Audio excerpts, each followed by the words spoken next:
I wanted to thank Marie. I was saying that she did a lot this week, and she has family coming, and she has a lot of things going on, and I really appreciate her setting this up. I want to get a little shout out to somebody, I don't even know her name, with the black hat in the back. Future lawyer. I hope she speaks later. She drove all by herself down from Brookings to be here.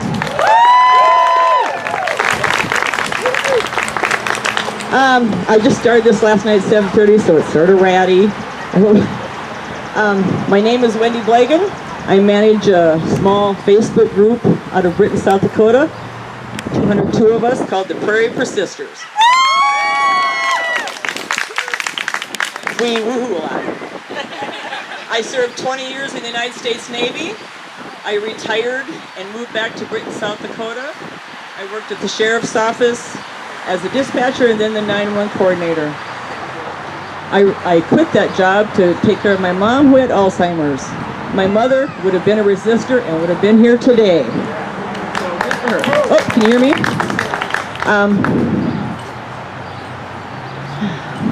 I don't want to be here today. I really don't want to be here today, and there's two reasons why. The first reason I don't want to be here is because if you know me, I have 500 Pinterest projects to fail at. The second reason I don't want to be here is because in 2018, I'll just leave it here.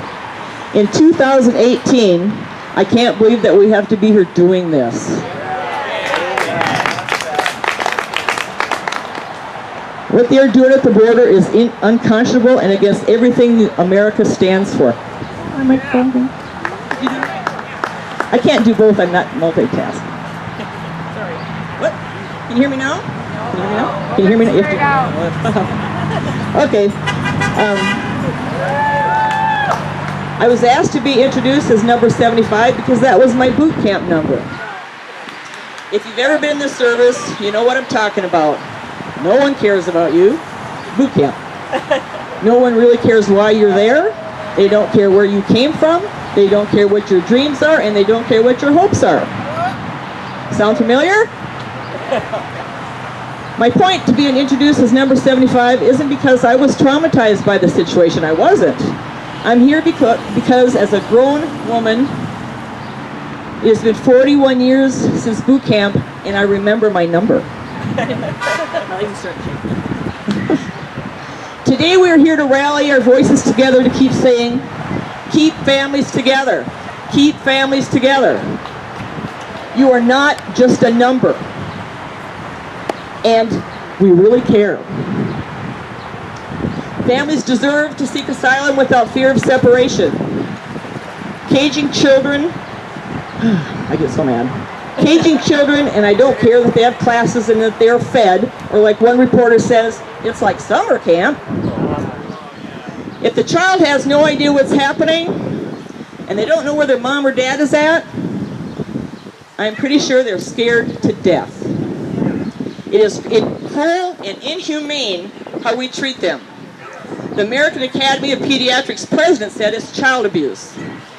Young babies taken from their mothers are taken by our government. We are the people. I'm shaking. I am angry. I am so angry over our leadership that has allowed this to continue. And I basically here in South Dakota, and if you follow me on Twitter, you know I'm always calling them out. I'm hearing crickets. We rally today, a small group in a small town in a small, low-populated state, less than 1 million people. But here we are, and you showed up. You showed up. We are standing up. Marie and I were talking the other day. We said, oh, I hope we can get at least 10 people. Woo! And she also gave me a little line of an old church camp song, which a lot of you remember. It only takes a spark to get a fire going. We are the sparks. We join with thousands and hopefully thousands across this country today, mothers, fathers, families, friends, and we all come together to let our outrage know that this is not acceptable in the United States of America.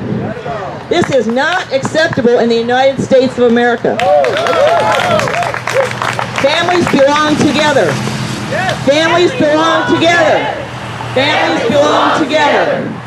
To take a few lines off the Families Belong Together and Move On Facebook page, kids are not pawns. Oh, I just get so mad. This is not about politics and this is not about party. This is about who we are as a country. Human beings. We must stand together and stand up every time we see injustice. This little group started off with one gal with an idea a week ago. Put everything together and here we are. Be the spark. Like I said, it's not about politics or party, it's about who we are as a country. You know, it's hard to speak out to everyone when you're from a small town. Everyone is expected to be nice. Just let it go. It's already over, let it go. Get over it.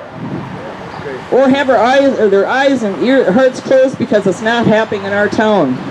It's not in our backyard. That's far away and we don't know them. I also stayed quiet for a while, which, if you know me, is hard to imagine. Because I live in a town of 1,200. I didn't want to rock the boat because I'd tip out some friends and family. But there comes a time when we as human beings who share this earth that we have to say enough. Enough. Enough. This country has always helped those in need. Our sense of democracy, justice, and decency, admired and sought around the world, but not today. Today we stand up for America and we say, families belong together. Families belong together. I'm getting dry. We demand that Congress take every effort possible to reunite every single one of those kids with their family. Have we as a country learned nothing from locking up Japanese people in internment camps after Pearl Harbor? Families belong together.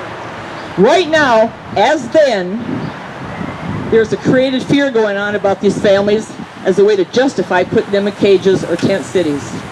A created fear.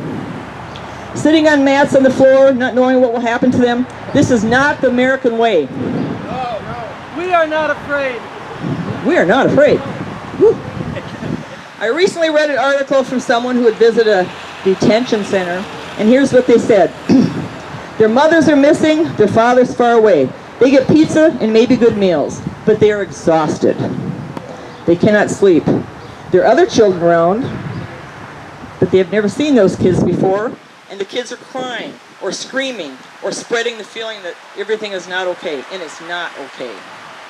They're all over the country now, Michigan, Maryland, California, New York, or Virginia, in cold, institutionalized settings with adults who are not permitted to touch them, or with foster parents who do not speak their language.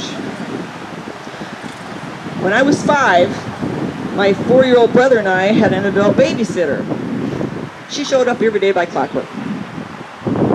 One day she was late, and Mom said, well, she had to get to work. And this was the 60s, so she went to work. Fully relying that the babysitter would be there. When she came home 8 hours later, she found me bawling my eyes out because the babysitter didn't show up that day. This was before cell phones. I couldn't read the note she had left for the babysitter. I didn't know what to do. I didn't know where to go. I didn't know what I should do or if she was ever coming home to get me. Terror, panic, and fear. And that was one afternoon. Now imagine you're 5. You're 5. You're 3. You're 2. You're 10. Imagine you're in a camp, detention centers, and you've been there 25 days, 42 days. Keep families together. Keep families